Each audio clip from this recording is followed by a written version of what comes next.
All right. Well, small turnout tonight, but that's okay. But I do want to thank you all for joining. I do have actually quite a few things going on this evening. I'm going to start with some. We don't honestly. I don't get a lot of straight up just FPV type news, but I do want to. I got two articles about DRL. That are pretty interesting. The first one is the DRL has brought on Chris Bosch from the NBA to lead a new STEM initiative for them for the 2020, and they're calling it the DRL Academy. Um, so let's see, Chris Bosch. They're calling him Dean Bosch now. He's the dean of the DRL Academy. Um, and Jet, the DRL champion Jet, will teach kids about the science behind the sport of high speed drone racing through newly launched fun educational content series. So, classmates tuning in can test their new learnings in the DRL Sim, which is available on Xbox and Steam. And it says our sport is for infinite learners, and as parents continue to navigate the new playing field of education, we're excited to offer dynamic STEM programming to supplement remote learning. Um, Dean Bosch had a championship career in the NBA, and he's bringing the same enthusiasm, intensity, and dedication that he showed on the court to our DRL Academy. So Bosch apparently studied at Georgia Tech before jumping into basketball, and he says, "I love engineering and technology, and believe every kid should be given access to STEAM education. With this year's school closures, I became Principal Bosch for my 5 kids at home." And now I'm thrilled to announce my promotion to Dean Bosch and help kids around the world learn about science through fun, high tech, family friendly sport of drone racing league. So I think that's pretty cool. Starting off kind of remote learning about drones and that kind of thing. And it'll be interesting to see how they incorporate that alongside of their software, the DRL Sim, which is a pretty incredible simulator, especially for drone racing. Um, So isn't and then DRL streaming live tonight on they might be. NBC? I think NBC Sports Channel has. I thought I saw that where DRL was live. Well, not live, but their recordings are airing tonight. Oh, fancy. So, for those of you who I got to go to the event here in Phoenix, I think most of you here probably already know that it was a pretty unique experience, um, and definitely kind of up the bar in terms of audience engagement. And they actually have the software, which I'm actually going to talk about here in a second, with FanDuel, where the audience could download the app and basically try and predict the winner. And each time you got it right, there were points, and there was a leaderboard up on the big screen at the stadium, at the baseball stadium where they were having their races. And it's pretty unique to see that kind of audience engagement. But speaking of audience engagement and DRL, I have this. So if you're a super fan of DRL, uh, they are starting. They're basically signing a deal with Genius Sports. If you don't know, they're a sports betting space, um, and you can either soon or currently. It doesn't say, but you can start betting on the races. So you have about a minute because the races don't last very long. Um, but you have about a minute to figure out who you're going to bet for during the races. So it says DRL's minute long races collect stats around speed, crashes, and competition that can be used to set lines for wagering. Genius Sports, which has sports betting partnerships with leagues such as the NBA, NASCAR, and the English Premier League, will access DRL data to build a betting product that will be sold to legal sports books around the world. Um, this will be a first ever league sponsored drone racing product available to the fans in the US. In April, the Drone Racing League signed its first fantasy sports partnership with FanDuel, which allows users to join free to play prediction contests for the league's races, which is what I was talking about before. Um, so pretty interesting if you want to start testing your luck on predicting who's going to win each heat or who's going to win the overall. Um, you know, I'm not a betting person, and drone racing is just too chaotic for me to actually try. I mean, at the races, it was just like, oh, he's gone. Oh, he's down. Oh, he crashed. Oh, it's just like, it's crazy. But yeah, it's going to be just like betting at the dog park Yeah, or it betting looks on like sports. DRL was on NBC Sports tonight, 2 hours ago. Oh, hey, there you go. Maybe everybody's exhausted from watching that tonight. That's why they're not here. So two pretty interesting things coming out of DRL. Definitely dig the STEM program. I think something coming from a brand as big as that will definitely have an impact. So Yeah, hopefully lots of let's people are seeing it and watching it on NBC and getting excited, and we'll see more questions absolutely. about it coming around on Facebook in the next few days. Speaking of that, this is I probably should have started off with this, but I'd like to give a shout out to Dave for his excellent presentation at the DAC, and also to I think it was Task Group 5 on the facility maps and getting the the approval on the recommendations. That was pretty good.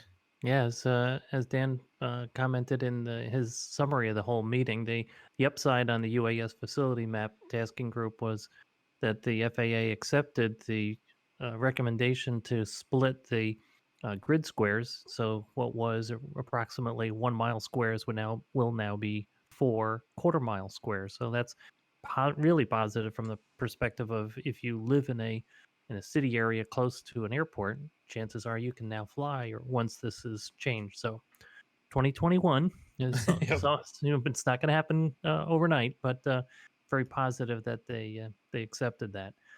Also, as Dan noted, and I want to follow up on it.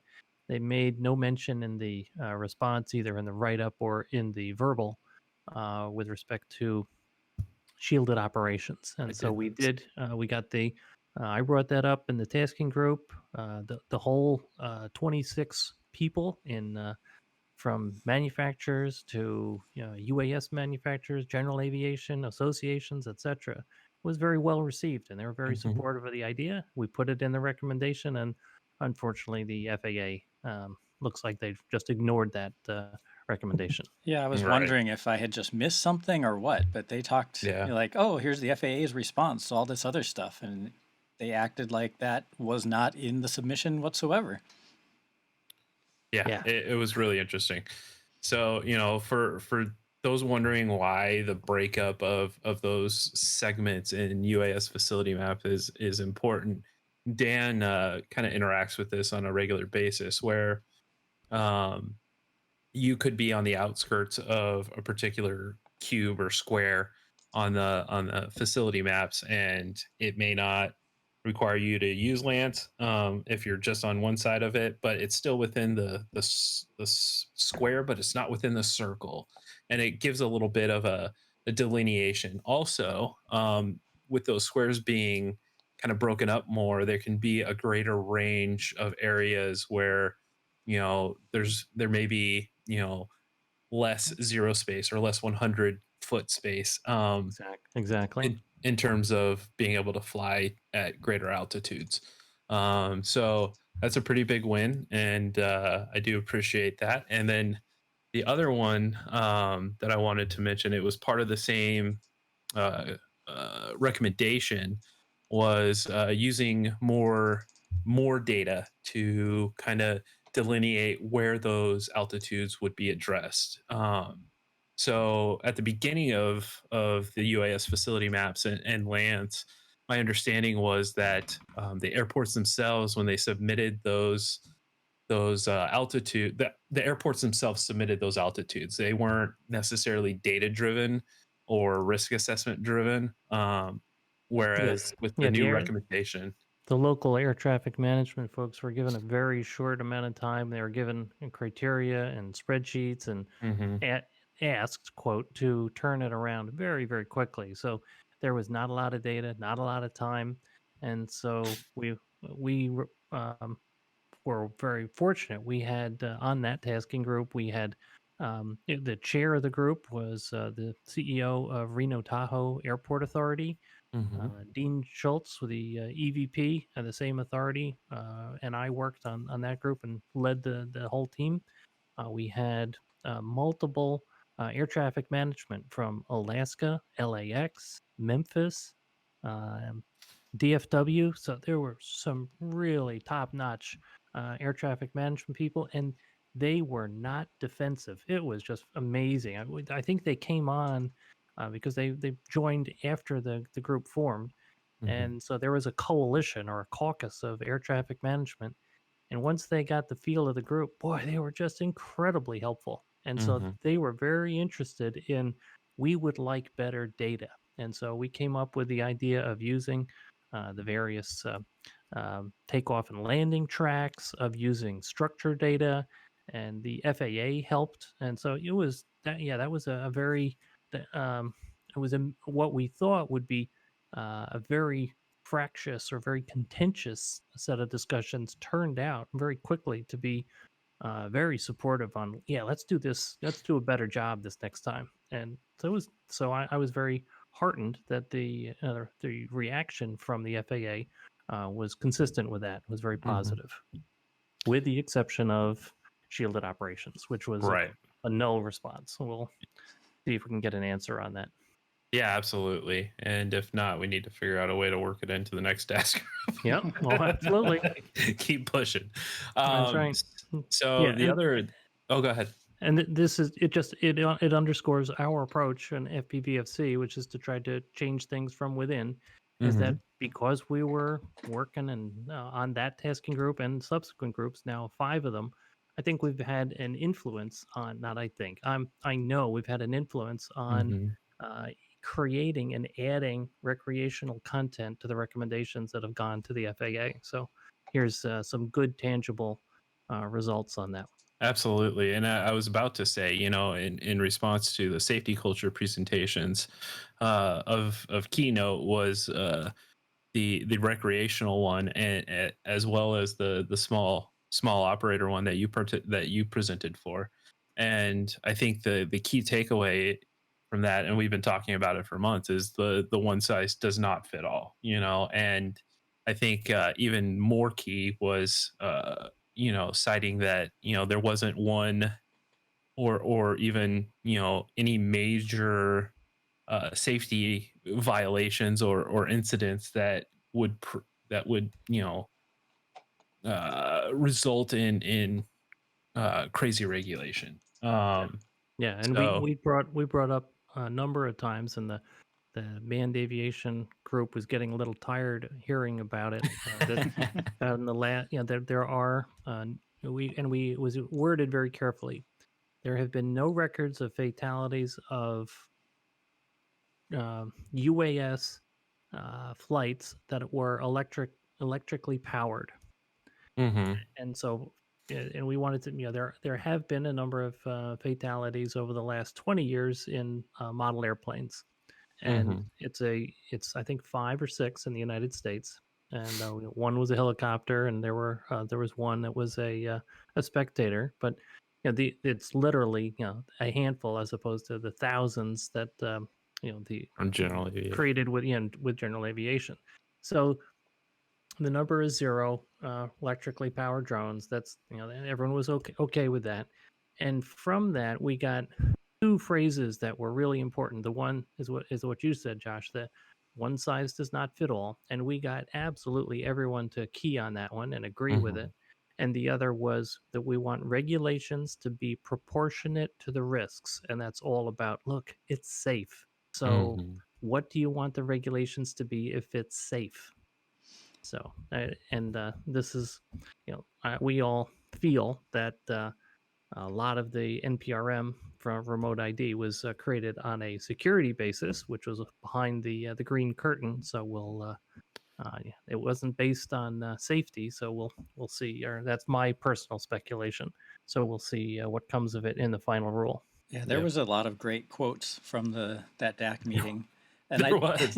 I don't think you had a chance to say it, Dave, but in the ebook, it definitely talked about that 0 deaths, where it said, it is important to note small commercial UAS operations have had 0 deaths in the U.S. Yes. And Yep. then also the recreational brought up, let's see, how did they state it exactly? That the subgroup could not identify a repeatable history of significant safety issues to mitigate. Mm-hmm. Yeah. Yep. Yep. That was when I heard Rich say that, I was like, yeah, boy. Yeah. And of note, you see me defending DJI as a Mhm. company, and one of the individuals one of the DAC members who also sat on both the recreational as well as the small commercial was Brendan Schulman, and Mhm. so he was very helpful in helping form and uh, convince the rest of the groups that this is the way to go. So he was, of course, instrumental in those 6 tenants that we put together, as well Mhm. as the creation of the what was the final report in the recreational and the small and commercial. Yep. One of the other big things I saw that I sort of highlighted was they talked about that the FAA needs to build trust and not impose their authority, Right. both of which are definitely things the FPV community has issues with the FAA right now. I Yes, don't know That how was they solve those problems, but there definitely are issues. I agree completely. And what was so interesting is the more Part 107 folks that we talked to, they had a different view. It was very, in the surveys and the conversations, their view was like, well, it's not so bad. And, it's, whenever I talk to the FAA, they're very supportive and, a completely different view from what we get in recreational. So that's why in the recreational group, we keyed on that pretty heavily that there's a reputational problem, and before you can get a very large community, or 1.3 million people, to Mhm. embrace a safety culture, you need to be trusted, and that needs to, all of the rest of the groups, the national, the traditional, small commercial, are very different from recreational, and I think we successfully brought that out. Absolutely. And I think, part of that culture, that distrust is part and parcel of the FPV community. And that I don't think that that's necessarily a bad thing. It's just kind of where its roots come from in the, kind of guerrilla type flying that a lot of FPVers are keen on. And at the same time, I think there's that natural distrust. I mean, a lot of this, I would imagine, it gets compared to a lot, but skateboard culture kind of almost directly translates over to FPV culture in some form or fashion. And I think that natural distrust kind of rolled with it. But at the same time, there's an opportunity there for the FAA to instead of enforce, partner with the community. And I think the presentation that Rich was doing brought up some key points in going to recreational events and in a teaching capacity, in a promoting capacity, um, and kind of go at it from that way. And yes, TechJet, I would agree that the NPR didn't build much trust either. And I think that the slow news that we sometimes feel is coming it kind of doesn't help that either. But Right. that remains to be seen what happens with the remote ID. But it's going to be interesting to see how that fleshes out, and I'll be interested to see how the FAA decides that it wants to partner with the recreational community. And that's not just park flyers. That's going to be the FPV community as well. And I think you need to win those folks over if you want any kind of lasting impact. So Yeah, I'd Right. be uh, curious to know if the FAA showed up at or was invited to like IO or some big event. Like, how would I'm that sure. go over? Well, the funny thing is I'm sure that they're probably there, but are they there in the capacity that they should be in, or are they there in an enforcement capacity? So, I'm sure that there's auditors that go out to those those fields. So Yeah, we talked about that because IO is hosted right on the AMA grounds, right up in Muncie, Yes. Indiana. So, Hmm. we had Chad Boudreau and Rich Hansen chairing the recreational group, and that was an event that I brought up, and I said, look, it's right in, it's literally, Chad, right there where you're working. And so they were very receptive to that, and they liked that idea. And also, the other Hmm. part of it is that we had discussions with the FAA on their lexicon starts with characterizations like, well, we're worried about the careless and clueless, and our view was like, stop right Hmm. there.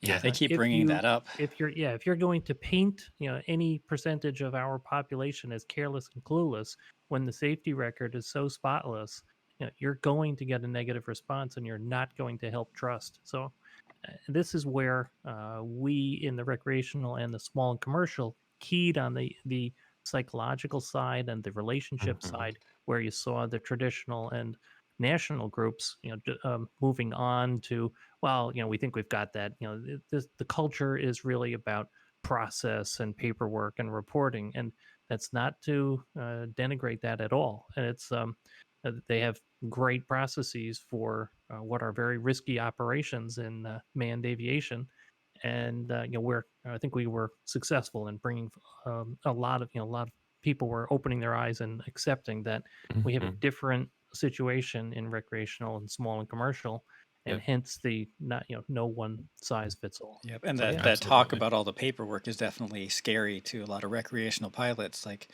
how Canada sort of has that whole idea of a logbook. Like, so every time you Hmm. fly, you're supposed to record it, and every repair and maintenance and replacement of a part. Like, that just wouldn't work for what we do. Right, Yeah, it's right. like bit my prop back into position, I nicked at a Yeah. tree. 21:15 hours, it's like, what? Yeah. Interestingly, it does appear that the NASA safety reporting infrastructure that exists for manned aviation is close to completion for UAS. And Jay Merkel referenced this one Hmm. time through the DAC discussion. And so this is a voluntary and anonymous reporting. And so I have a safety incident, and I'm worried about it. And gosh, I know that it was an issue, and I report it. And I describe, this is what happened, and maybe it was equipment, maybe it was pilot, but this is what happened. NASA is paid by the FAA to take that form, remove all of the pilot information from it, and they're meticulous. I mean, if you think you can, oh, so what, they didn't give me the name of the pilot in command, I'll just triangulate and figure out where he was. No, this is NASA, and they have done a heck of a good job of making these reports anonymous before they turn it over to the FAA. And so they then turn these safety reports over to the FAA in a database, so they can be Mhm. sliced and diced and analyzed. And they have the same thing gearing up for UAS. So that's, I think, another 2021 deliverable. Yeah, yeah. It's all I gonna think it's that's. all I gonna mean, be in it's all gonna be in 2021. Can It's we be like a in 2021 yet? yeah, that's right. It's like a product development story. It's like, Right. when's that gonna be out? Next year. Well, will that be next year? Next year?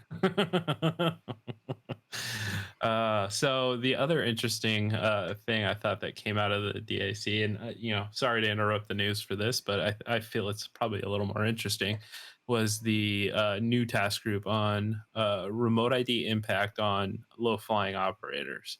Um, and it was interesting to note that only 30 people responded, and that a good chunk of them responded that basically, I'm too busy to deal with that. It was basically the gist that I got. They're busy dealing with current obstacles. They're flying their helicopter, which takes an enormous amount of concentration, I can imagine. Doing whatever task that they need to do, whether that's filming or crop dusting or whatever it is that they're doing. And they're just like, yeah, without some kind of basic system that keeps it to the side, it seems like there's almost like too much. It's too much information. So the way I interpreted it was that the FAA didn't like the answers they got from their current when they were asking RFI. people from the RFI. Yeah. So we want to ask somebody else until we get the answers we're looking for. Because basically they Well, just said, well, at least when they were talking about remote ID, that, hey, this isn't about safety. And so why are you asking us this? It right. doesn't improve safety at all. Sorry. Yeah, that was kind of the gist too, is like, yeah, I mean, that information isn't valid to me. So Yeah, it's pretty interesting.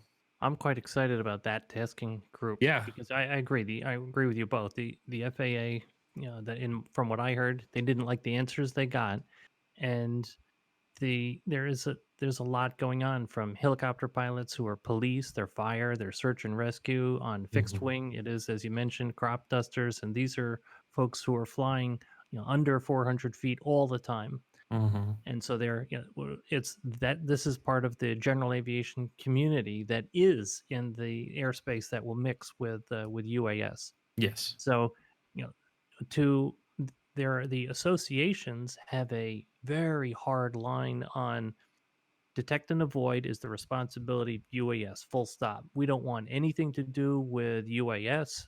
They should figure it out on their own. Yeah. And so that we feel is not a really great response. And we have in a couple of the tasking groups, some of the air traffic management personnel have said,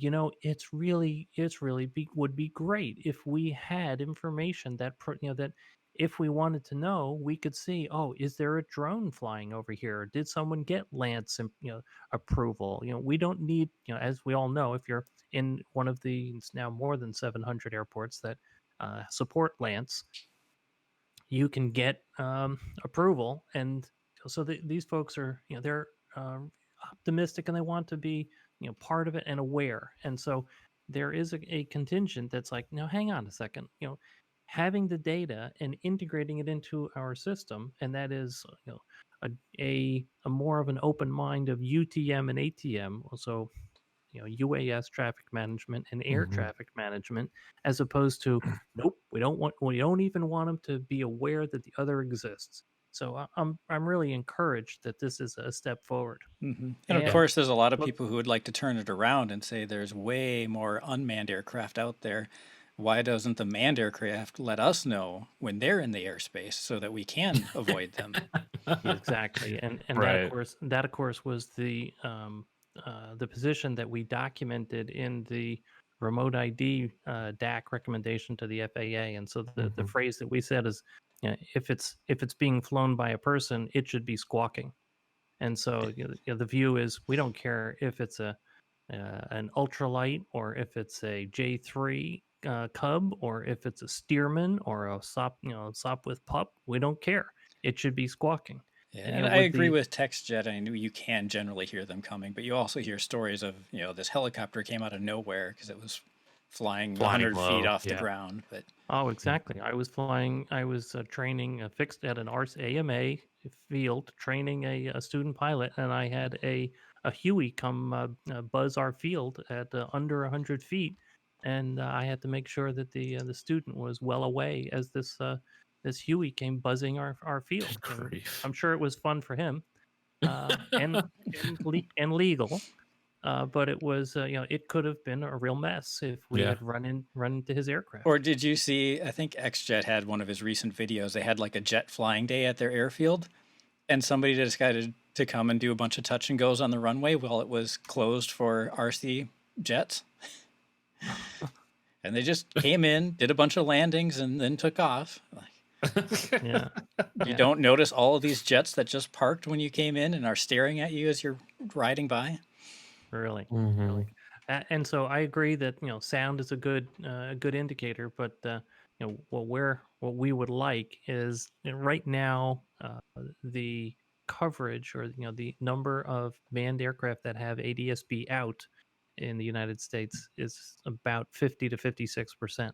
And so, it would be great if that were much closer to 100%, and then we could integrate and it would lower the burden for us. And, most of us know that DJI now ships with a ADS-B receiver in anything above 250 grams. So that type of receiving is capable. And of course, as stated in the remote ID NPRM, we shouldn't ask for, and it would saturate the bandwidth. So we're not pushing for ADSB out in UAS.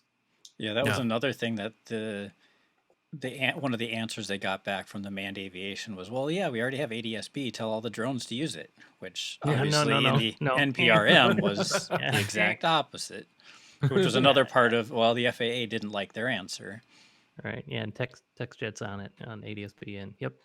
Yeah, I mean, two things. I mean, an extra signal coming out of our quads is probably not the best thing. Or in a UAS. I mean, we're already dealing with, at least one, if not two, when you're talking signal and video, or control and video. But having that extra saturation overall is just a bad idea in general as well. So, I mean, in a world that's already overpopulated by radio frequencies, adding that quantity is probably, yeah, I would agree. Text jet, I mean, a detect is definitely a different story, but at the same time, what's going to be the technology jump for amateur, I think, is going to be the interesting segment.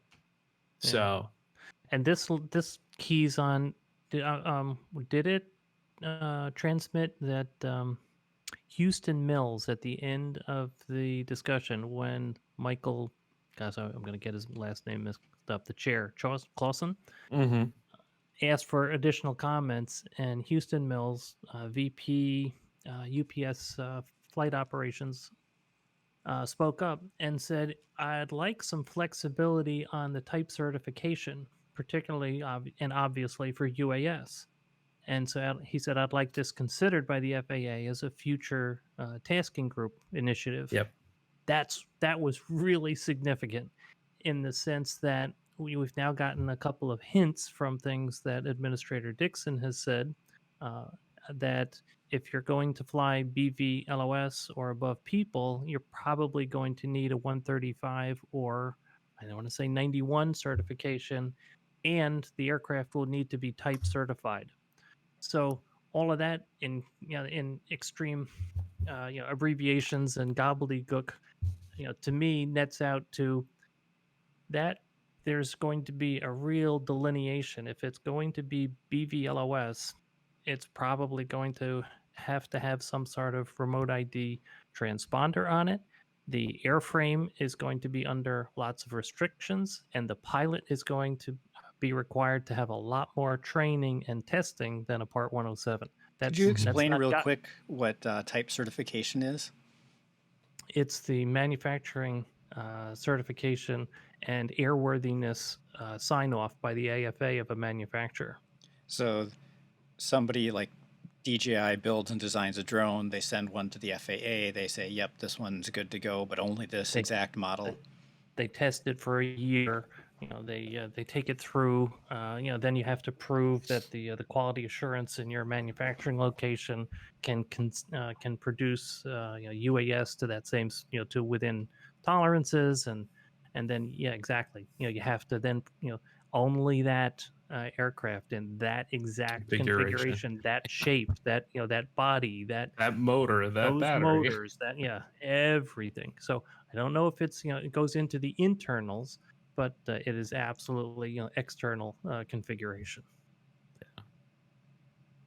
Definitely interesting. It was funny, I think, when they brought up that tasking group for the remote ID, low altitude, how many different people, it was just like, oh yeah, I'm real interested in this. Yes, yeah, very popular topic. I think they got a great guy running it, and I want to say James Ryan Burgess, CEO of Wing, and good, so Mr. Burgess was an RC, still is an RC pilot, flies UAS, and within Wing there are a number of hobbyists, and I was able to thank him back in February. They put forward a very pro-recreational comment in their response to the remote ID NPRM, indirect contrast to the Amazon response. Yeah, Mhm. that definitely was something that stood out to me too, is how he was talking about how he got started in model aviation and recreation, got him into the hobby and got him into aviation and got him to where he is now. And that Mhm. definitely makes me feel like that's part of why Google or Wings NPRM response was the way it was. Yes. Mhm. Yes.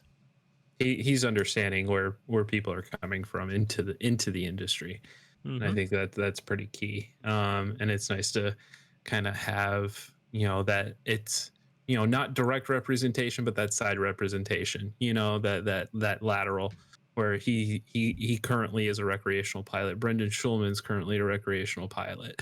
Those kind of folks. Kind of sort of help flesh out the recreational side on the DAC. And I think that's a key thing to really remember, that just because they're Google or just because they're DJI doesn't necessarily mean that they aren't pro recreation. Exactly. So, so anyway, I just wanted to touch on that and definitely thank and congratulate you on a great presentation, and obviously all the amazing amount of work I'm sure that went into getting those responses and working with such a diverse group of people from so many different industries. Yeah. Yeah. Thank you. It was getting close to 20 hours a week for a bit, and I and also on this call, Alex Suarez was on the recreational subgroup and was Mhm. very a great contributor, and so my thanks to Alex as well. Yes, thank you, Alex. And Alex, we want you studying, and if you have to choose between working on a DAC project and studying, we want you studying. Absolutely. Be studying. Well, he's young. He doesn't have to sleep, right? I know sleep is optional and overrated. That's funny. But thank you, Josh. While we're Yeah, talking about the absolutely. DAC, I'm curious if anybody else has any questions for Dave or any of us about the DAC, what happened at the meeting, anything like that. And Ask if you Dave didn't some get an tough questions. opportunity, yeah, if you didn't get an opportunity to watch it, it is posted on YouTube. If you just search Drone Advisory Committee, it's the first one that pops up. You can watch it at Um, 1.5 times speed to cut it down a yep, little bit. yep, absolutely. One of Or my you could little do what I tricks. did is, I listened to, I skimmed it. So I listened to, several sentences on a slide, read the slide, moved on to the next slide, Right. but Yeah. definitely And a catch good the key points. Dave and the Chipmunks. chipmunks. That's Yeah, what it that's right. sounds like. Yeah. I have a squeaky enough voice. And if you watch the video, you get to see, like, I think during Elaine Chow's introductory video, Dave's video is pinned in the Yeah. top right corner for a while. It's because he's got an amazing mic that picks up everything. No, I definitely had it muted. I don't know why I was there. That's funny. Yeah. Oh, maybe. Yeah, because I didn't. I didn't use the Zoom to mute. I just used my mic. Yeah, who knows? Yeah. But it Yeah. was pretty funny. Yeah, I don't know why it happened, but yeah, I'm just like, oh, hey, there's Dave. Dave's the key person, which is And true. So, in a jacket and tie. Just yep, absolutely. doing it. Yeah. So hopefully not too. Or I'm hoping that they do another virtual in February, 2021. But Mhm. it's I know that everyone in the FAA would look forward to doing these in person again, and to everyone listening, that's a lot of what we use the funds for is to travel, and we want to get out to FPV events across the country as well as DAC participation. So if you're wondering, what is it that your dues are going for, we're all volunteer, and it is a ton of time on things like the DAC. And as Dan was saying, just putting together the video took him to that little summary video was 3 days of work. So Yeah. a lot of time, a lot of energy, but what the money goes to is largely is travel. And Yep. I'm sure Absolutely. there's a lot of politics that happens in person that doesn't happen when you're virtual. Yeah. You got it, schmoozing, yeah, and that's one of the things that I've mentioned in the past is that we've had the opportunity of meeting almost the entire DAC membership, and so I've gotten to work with a bunch of them, and they have uniformly been helpful in giving us advice on how we can better and be more effective as an advocate for our recreational flyers. So yeah, yeah, after over an adult beverage is definitely a great way to get things done. Absolutely. And I think that's the key is, with COVID and that kind of thing, I would say that that personal interaction, those sidebars that I'm sure happen all the time at meetings like that, those are the key points to building those relationships. So it'll be Yeah. nice when we can get back to that. Yeah, and from when I worked from home for 20 years, so you learn how to pick up the phone and call the each individual and have a little conversation on the side, Hmm. and that's extremely effective. Absolutely. But and takes a little time. So yeah, going back to Dan's point, does anybody have any questions about the DAC or anything that we've talked about thus far? I'm sure they all watched the meeting and read the 100+ page ebook and have no questions. Hey, I was able to squish through it in about an hour. So if you're keen to watch it, it's definitely worth the watch. And it's interesting. I mean, I think it's interesting hearing the different viewpoints from the different DAC members, not only during the presentation but afterwards when they comment, make Mhm. suggestions and whatnot. So I thought it was also uh, good to compare what was in the ebook versus what was in the slides, because not mhm, everything that the tasking translated. groups recommended was actually in the presentations, because those are shortened for time, I'm sure. Yeah, Yeah. yeah, man, mine should have been one for one. I was striving for 100% at least on the topic area, and Yeah. certainly had to miss detail underneath, but I was striving for. I was very careful on those Mhm. slides. That's why they were so dense Yes. with ink. All right. So moving on from the DAC. Let's see. I've got this is interesting, not so much on the topic itself, but something that they say within it. So this article is on FAA pressing for anti-UAS testing, and basically the FAA is looking for 4 airports to help test its drone detection systems, and they're looking for a contractor to facilitate those tests and other capabilities. So um, currently, the only airport that has signed on to this is the Atlantic City International Airport in New Jersey. Um, but if you go further down in the article, they talk about the project and whatnot. But um, they state unauthorized drones in protected airspace are a growing problem for federal authorities only see getting worse.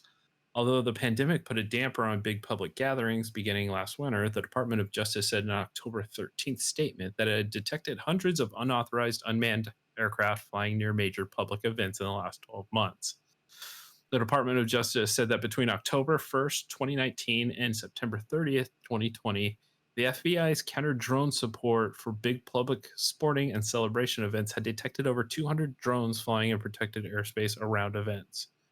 The department said it also seized about a dozen drone aircraft during fiscal 2020 for violating flight restrictions at the events. So I just thought that was pretty interesting.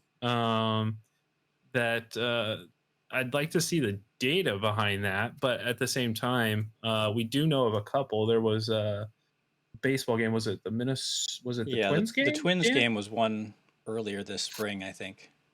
Yeah, and where a drone was flying and stopped the game, and it actually landed on the field, right? Gosh, I don't remember if it did or not, but I do But know that Kevin Morris, who's also he's the FAA drone guy, and he also lives in Minnesota, mentioned that they know who the guy was, they caught him, and that he's going to be really sad that he did that. Um, be really sad that he did that. I forgot the exact Well, wording they used, but yeah, something like that. yeah, So obviously they've got ways of tracking people down who do things that they shouldn't be doing. So, why Yeah, remote except ID? for jetpacks around airports. Yeah. Exactly. uh, yeah, they did hold up the game until it left. Thank you.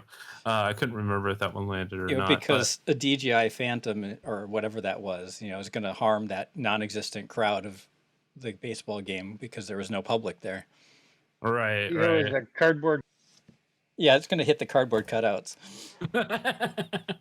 Well, they might have chopped a Slice blade of 'em up. grass or something, so at any rate, I just thought that was interesting. I mean, as a public service announcement, most of the folks on this call know that anti or counter UAS can only be done by under the authorization of a federal agency, and is absolutely prohibited for any citizen. So as we know, our FPV aircraft are protected by federal law right now. So shooting down any of our drones is a felony.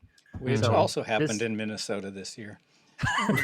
hey, it's all, we need you to talk to your people, Dan. Yeah. yeah. One of those was like 60 miles north of me, and one was like 30 miles south of me. Okay, Jeez. so we They're need coming. a PR campaign from Dan for the people of Minnesota, because apparently they're all off their rockers right now. So anyway, let's see. The other thing that was interesting is that the FBI has a counter drone department. So hey, that's super interesting. So it says, although the period covered events held in the months before the pandemic forced the cancellation of large public gathering, it also included 2020 4th of July celebrations in Washington, D.C. In addition, the Department of Justice said federal prosecutors also brought charges against 2 people on September 28th for flying a drone in protected airspace during the civil unrest in Portland, Oregon. And the DOJ vowed to step up its drone detection program as the pandemic recedes. So definitely interesting on that front. This one is also interesting. FAA is opening the door a crack for self-flying drones like Skydio to reach their potential. So the article kind of starts off that's with a little bit of misinformation and a little fact checking needed. It says you can't fly a drone at night. You can't fly a drone over people. You need to be able to see it with your naked eye at all times, or have a dedicated observer who can. So obviously, recreationally, you can still fly at night. Part 107, however, is a different story. These rules exist to keep dumb drones and reckless pilots from crashing into people, property, and other aircraft in the skies. But what happens when drones get smarter and can dodge obstacles on their own? That's the kind of drone that Skydio builds. The FAA has granted the North Carolina Department of Transportation a blanket waiver to fly Skydio drones beyond visual line of sight to inspect any bridge anywhere across the state for 4 whole years. Let's see. So they primarily need to make sure the bridge isn't occupied by random people and fly within 50 feet of the bridge and 1,500 feet of the drone's pilot. And they provide a copy of the full waiver. So that's a pretty intense blanket waiver, a 4-year waiver to test with Skydio drones. Yeah, that is pretty good.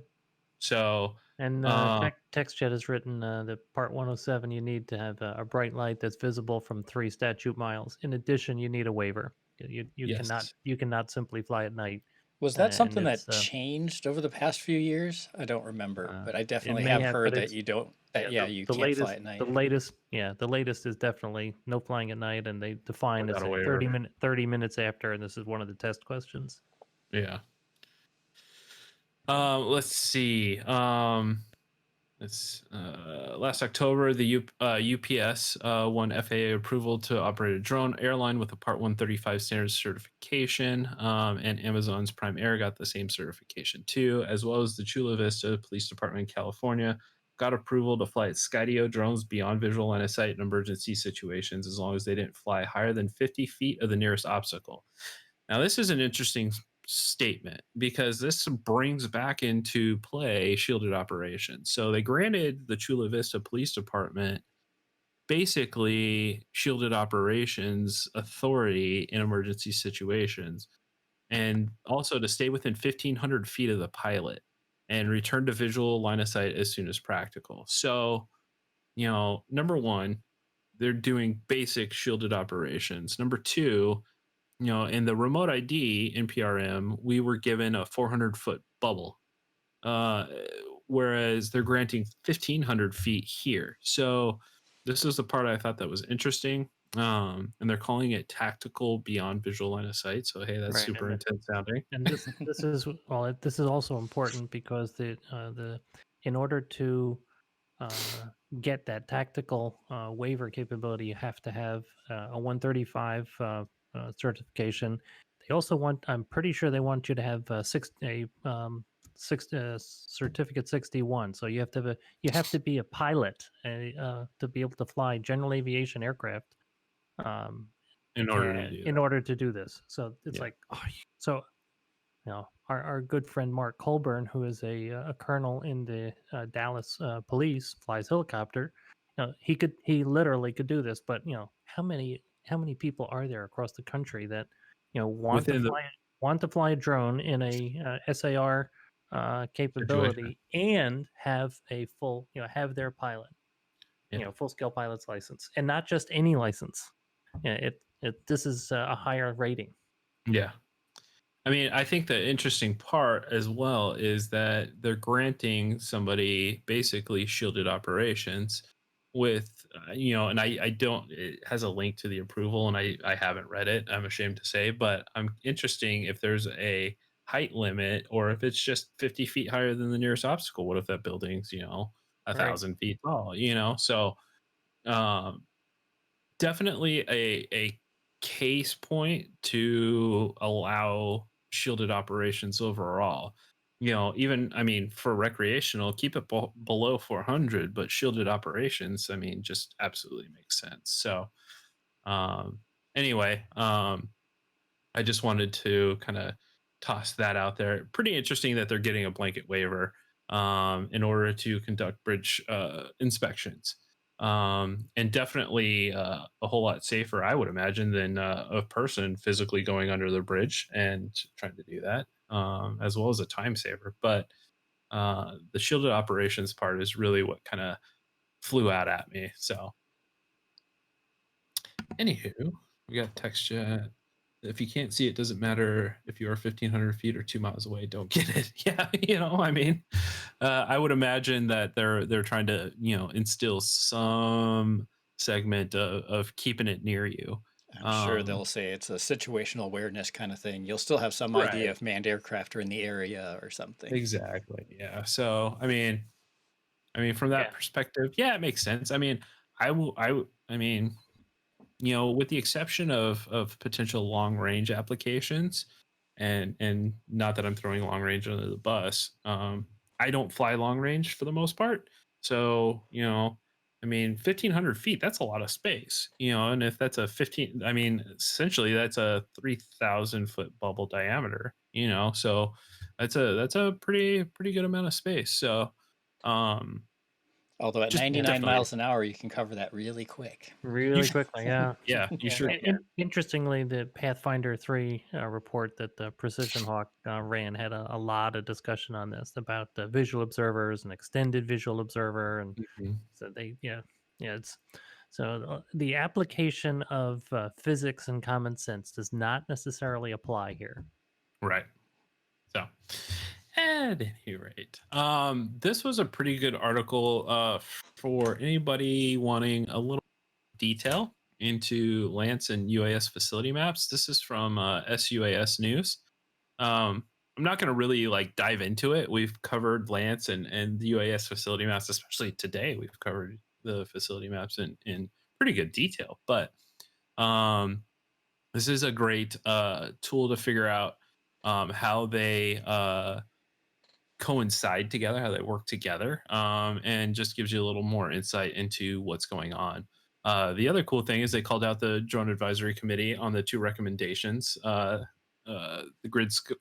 being that the grid square be made smaller, and using algorithms and data that utilize multiple data sources to figure out the altitudes for those particular grid squares. So they did also congratulate you and your team, Dave. Yeah, yeah. And So Effie Needham from CNN Air for that great set of graphics that we used. That was mhm. definitely helped a pretty dry topic come alive. Yeah, absolutely. All right. I'm gonna try and quickly get through. I'm just gonna do A quick couple more. This one also comes from SUAS News. ASTM International signs a memorandum of understanding with ASD stand for remote ID. So ASTM, which we are very familiar with in terms of their remote ID solutions. And a member, Yep, and Dave's a and member. going to volunteer for the F-38 various work efforts. Yep. They are they signed a memorandum of understanding with let's see, I think this is the European basically the European version of the ASTM. Um, so this brings kind of a understanding between the two and kind of promotes a kind of across the board standards. Right. And even though the A in ASTM is American, the ASTM is an international International. organization. Yeah. Yep.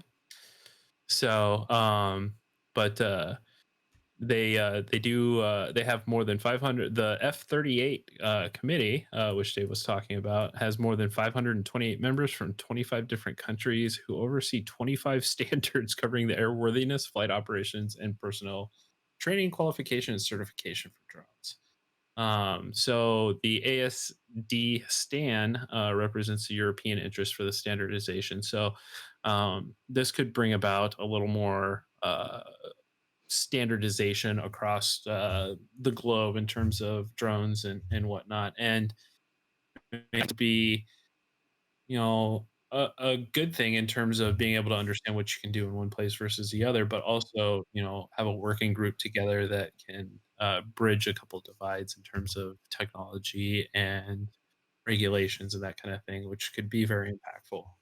Right. And of course, in our comments, as well as DJI's, as well as many other institutions, organizations, complained to the FAA that the FAA, ignored the ASTM recommendations on remote ID.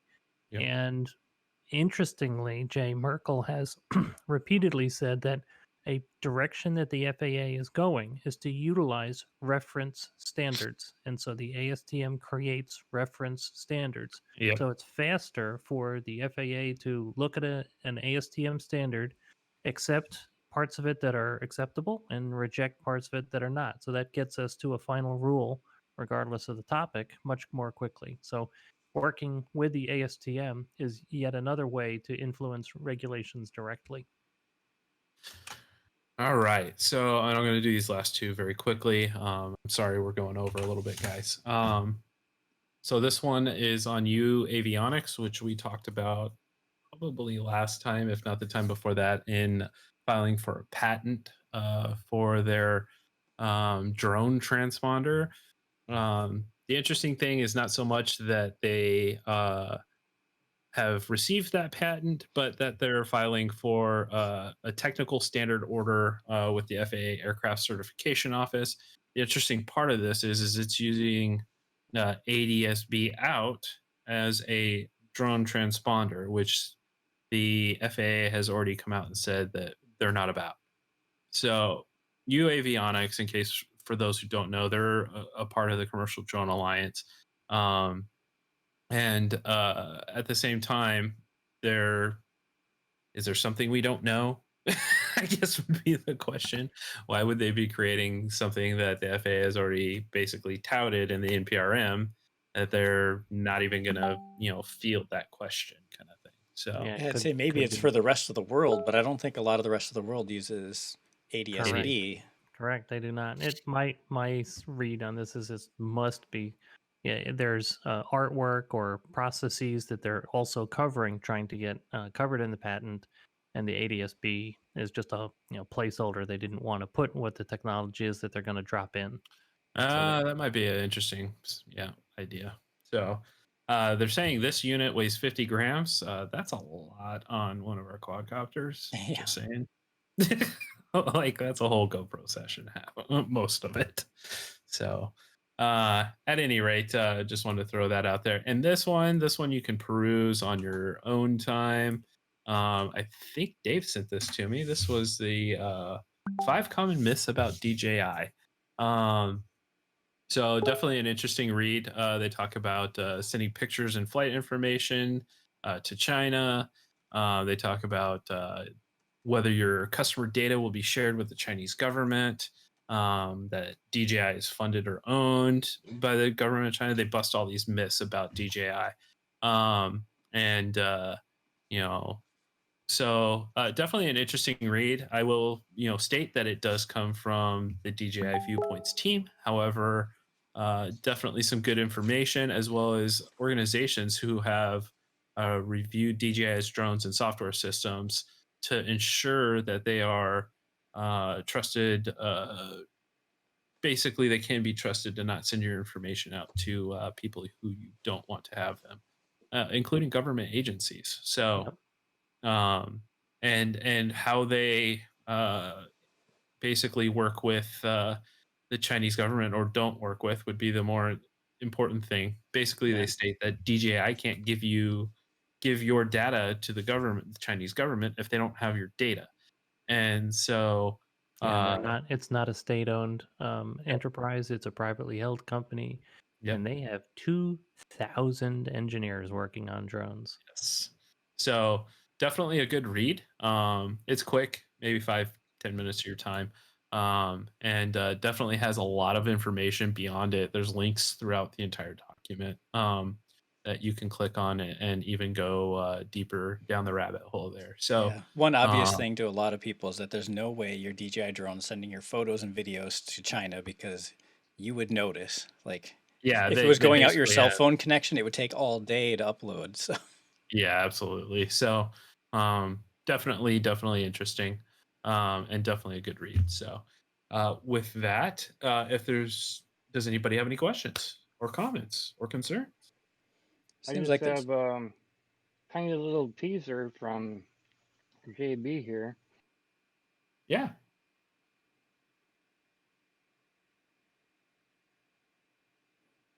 Well, that's a tiny little teaser. Please go. Did we lose go you, ahead. Steve? Don't leave us hanging. Did he say a teaser from JB? Yeah, I'm assuming he means Joshua Bardwell. And then he just left us. Where'd you go, Steve? Oh, I saw him I flash. saw blink. Do you not hear me? There, Yeah, now we no, can hear We you. could not hear you. Oh, okay. Were you That's talking that about push to talk thing.